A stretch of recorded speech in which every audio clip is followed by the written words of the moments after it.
Et entre eux, c'est plutôt pas mal, non? Oui, c'est plutôt pas mal, mais voilà, les situations de crise, elles poussent à ça. Enfin, c'est comme la résistance en France, c'était pareil. Tout à coup, des gens se mettent à parler. Enfin, voilà, c'est des situations exceptionnelles quand même. Vous avez vraiment été réformé de l'armée slovène après Oui, avoir fait les 3 jours qui en faisaient 10? oui, Et vous parlez la langue? oui. Ou vous avez juste les papiers? Non, non, je parle la langue. Vous parlez aussi arabe? Malheureusement, non. Pourquoi vous n'avez pas appris l'arabe? Vous étiez dans un milieu Pas- francophone privilégié à Alger? Non, vous privilégiez, oui, enfin, c'était le lycée français d'Alger. L'arabe était obligatoire, mais était très très mal enseigné. Et il y avait une sorte de dénigrement quand même assez imbécile de la part des expatriés, même de l'éducation nationale, qui faisait que c'était pas mis en avant. Et nous, un peu sottement, on se disait, mais qu'est-ce qu'on va faire de l'arabe? Pourquoi apprendre? Et c'est une très grosse erreur, ça je m'en veux beaucoup. Est-il vrai que, je vous cite, vous avez pensé un moment à pondre des romans dégoulinants à la Marc Lévy et de les signer sous pseudonyme?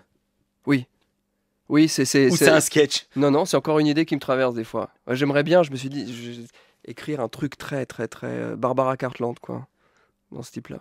Est-ce que je serais capable sans que le lecteur voit le sourire ironique? Est-il vrai que vous êtes fait surprendre dans le train en éclatant de rire à la lecture de Madame Bovary? Oui. Qu'est-ce que vous trouvez drôle dans Madame Bovary? L'ironie.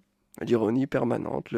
Ah, ça démarre, c'est joli, c'est du bonbon, hein, il s'ennuie, l'amour. Et tout à coup, il y a des chutes. Enfin, chez Flaubert, je trouve qu'il a un sens de la chute, mais qui est très très léger, comme ça, faut arriver à la lire, mais elle est là. C'est drôle. Je vous cite dans le portrait que Libération avait fait de vous en 2010. Est-il vrai que vous avez très peu d'amis, à part quelques homosexuels, qui ne vous font pas de concurrence auprès des femmes? Oui, j'aurais peut-être pas dit ça comme ça aujourd'hui, mais c'est vrai que c'est vrai, après, c'est pas... Statistiquement, c'est vrai. Je sais pas pourquoi, mais... Ne vous avez pas un bon pote avec qui vous buvez des bières? Non, non, je sais pas... Parce qu'en fait, j'aime pas trop la bière, c'est peut-être pour ça. Et, ma C'est la question- bière qui me sépare de l'amitié. et à part cette petite vanne, oublions la bière, vous n'avez pas un bon pote avec qui vous sortez? Non. Non, je sais pas... Alors, je le garde pour moi. Vous avez quel âge? Généralement, je dis aux journalistes de pas donner mon âge. Et alors, ils me disent, choisis ton nom ou ton âge. J'ai dans le vers les 35, 34. Est-il vrai que vous avez une passion pour les femmes mûres?